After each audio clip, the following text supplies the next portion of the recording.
Hello, everybody. Today is August the 13th, and we're going to tell the pain story. This pain story has changed a lot of people's life, and it shed light into why something happened to our life and how we can create and manifest our true life in a very certain way. So let's get started, okay? What is this? It's a pen. What do we use a pen for? To write. Now, there is a dog inside the room. When I wave this in front of the dog, what does the dog do? The dog probably sleepily guides you this right. Does the dog see this one as a pen? No. So for the dog, this one is not a pen, but for the human, this one is a pen. So who is corrupt, the dog or the human? The answer is both are corrupt. For the dog, this one is a chewing toy. For the human, this one is a pen to read. The dog is corrupt in the dog world, and the human is also corrupt in the human world. So that is our first lesson. Both are corrupt. Now, let's imagine that there is a table in front of me. So I'm going to put this thing on the table, and then both the dog and I will walk out. So inside the room, there'll be no human, no dog. What does this thing become? It is still a pen or a chewing toy. Oh, it becomes almost nothing, and the ancient wisdom call this as the emptiness. The emptiness is actually a very magical definition. As we understand the emptiness, we'll be able to achieve anything in our life. Just like Yoshio Michael Roach, who brought the emptiness into his business and was able to build a business with revenue of $250 million a year. He's also able to help civil refugees. So what is the emptiness? Why is it so magical? Let's go back to the page story, okay? So this thing is currently on the table when there is no human, no dog, or nothing to interact with. It come back to a true self and we call it the emptiness. So the emptiness is not nothing. It is not like a no, it's not black, it's not white, it's not no thinking, no feeling. It just is self. It just is self. That's what we call the emptiness. Okay. But then, so when there is no one, when you are by yourself, no one interact with you, you interact with nothing. So that is the emptiness, that is ourself. Okay. But then since this thing is, when this is in the room and there's no human, no dog, nothing to interact with, it's just there and it's all it is almost nothing. But as soon as I go back into the room and I look at this, this becomes a pen. When the dog come back to the room and the dog look at it, this becomes a chewing toy. And when both the dog and I come back to the room at the very same time, or we both look at this at the very same time, what does this thing become?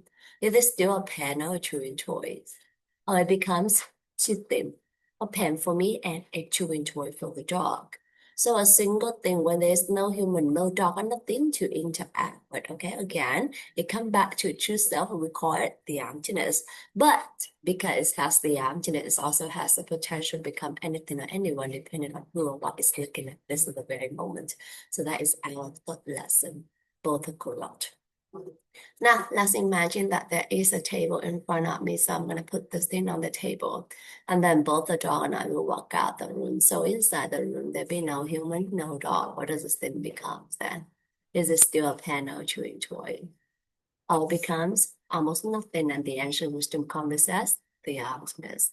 The emptiness is actually a very magical definition. As we understand the emptiness, we be in. We already talked about that. Sorry, my very bad. So see, you can see when your mind going through, then whatever that you say and is go to your action, and you might just just go back to the loop. So that's a very good lesson for me too. So now we all so I see this as a pen, right? So does this pen coming from me or does this pen coming from the thing itself? Is this pen coming from the thing itself? This pen is actually coming from me. Why am I so certain? Because if this thing is a pen itself, then the dog or anything in this entire universe will have to see it for what it is, which is a pen. But does it does this one as a pen? No. So this pen is actually coming from me. This pen is actually coming from my mind. And everything is actually coming from our mind. So that is our third lesson. Everything is actually coming from our mind. Now, moving on to the fourth lesson, okay? So we all agree that this pen is coming from my mind, right? So I'm going to change my mind. I'm going to think this one become a diamond, okay? So please pray with me. Diamond, diamond, diamond. Open my eyes. It's still a pen. So what in my mind that forced me to see this, but not a diamond? There are seeds inside our mind that the ancient wisdom call us karma. When we see something, the seed inside our mind pop up, open up, and cover this, and made us see it for what had been planted earlier into our mind. So who planted those seeds into our mind then? Only you can plant the seed into your mind, and only I can plant the seed into my mind. How can we do it? We do it by three ways: by our word, by our actions, by our thoughts, especially to other people. So for instance, I'm going to hold on to this and I'm going to say that I have the pen. Would you like to have this pen?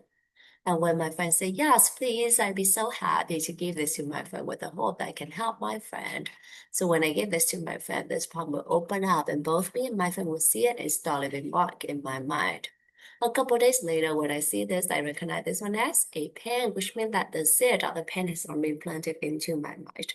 And I pop up, open up, and cover this and make me see it for what had been planted earlier into my mind, which is a pen. And this is how a pen become a pen or anything so that that's become what and who they are to us. In the pen story, there are several meaningful lessons. Today, we went over four different lessons. The first lesson being both correct. So we learn to respect each other's opinion, we learn to respect each other's choices, and we also learn to listen to each other with a compassionate heart. But then I do want to I do want to recommend it. I recommend you if I was you, that we both know that both are correct. So you are also correct, and the other person is also correct. So first, listen to yourself first, okay?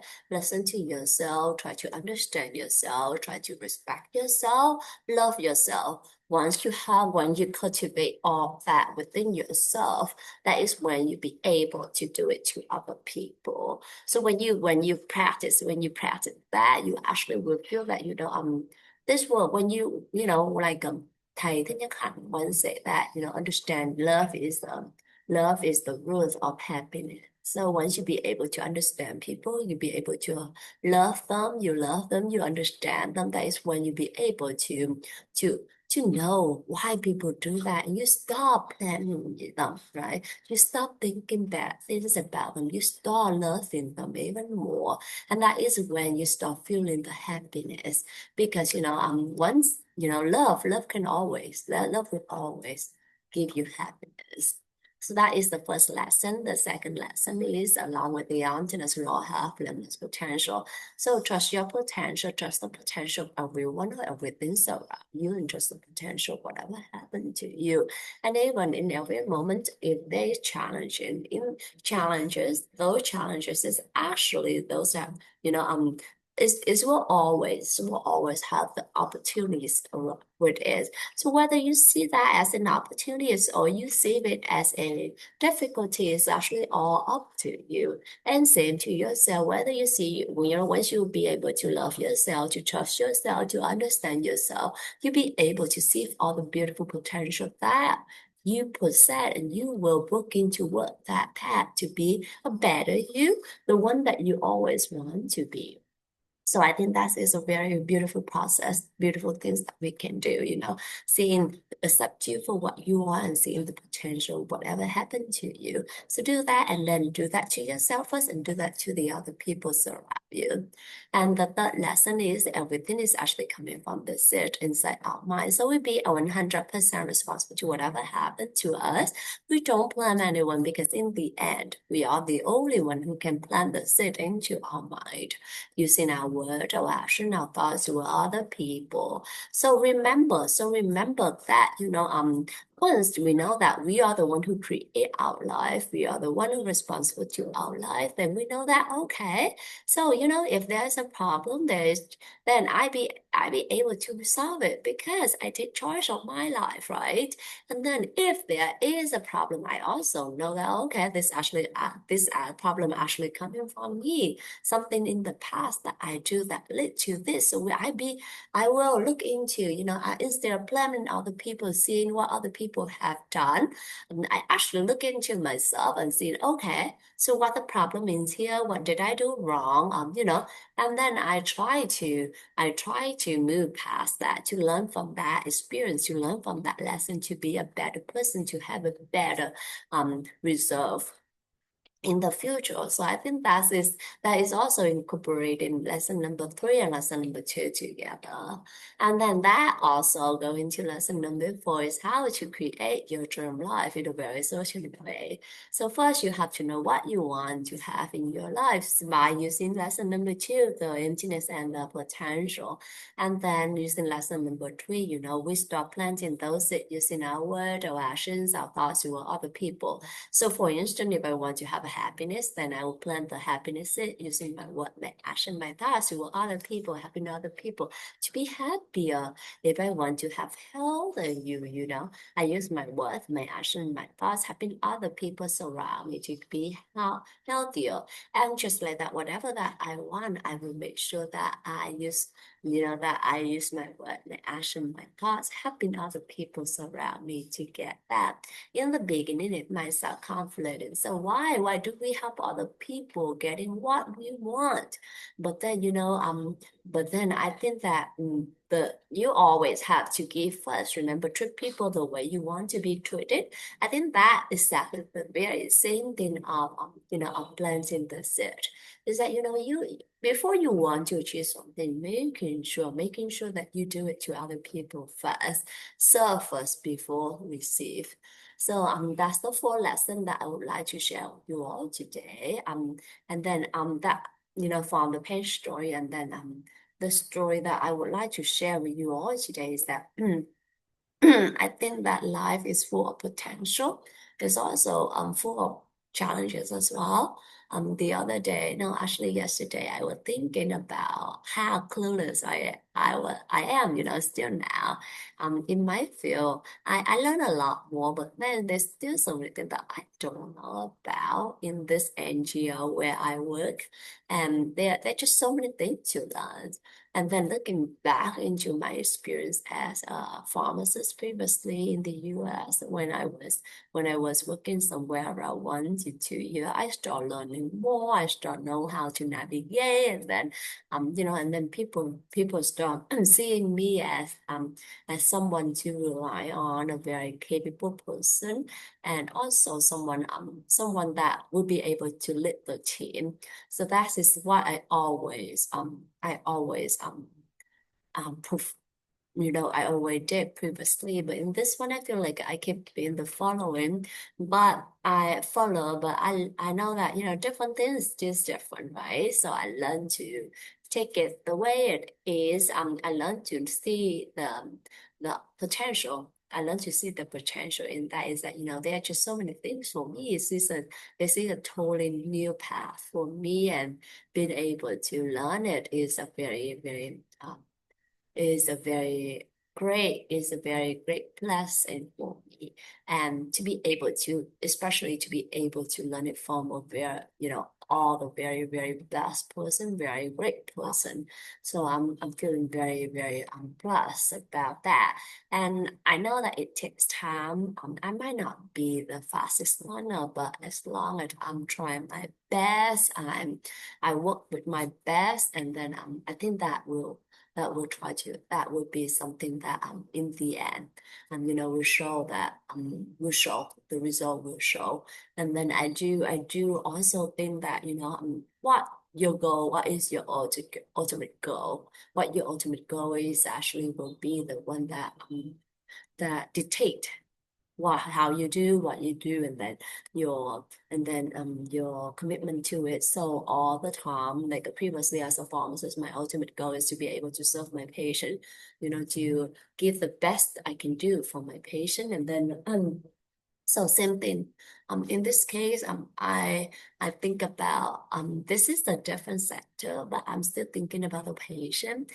Whatever that I do, I try my best to be able to give the best possible knowledge, best possible lesson, or experience to the providers. And I hope that through those learning, the provider should be able to provide best service, best care to their patient. And I think that's that in the end, that's what I truly enjoy in every job is being able to serve some, being able to go for better and someone else. And I think that is something really worth it for.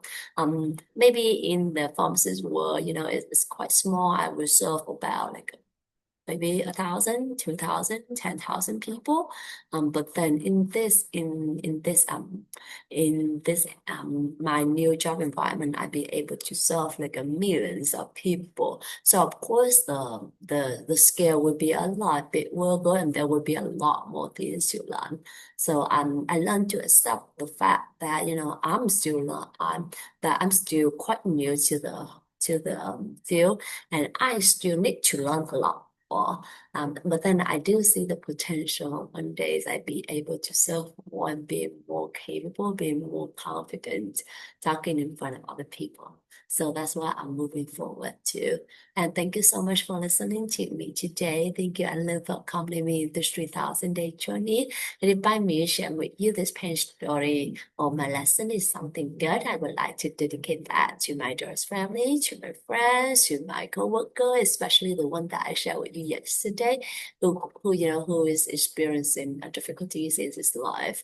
Again, I hope that he be able to get some blessing from the world somewhere and be able to pick it up again. And any living things in this world and any other worlds with love, wisdom, and gratitude. Thank you so much for listening. Have a beautiful day, everyone. Bye bye.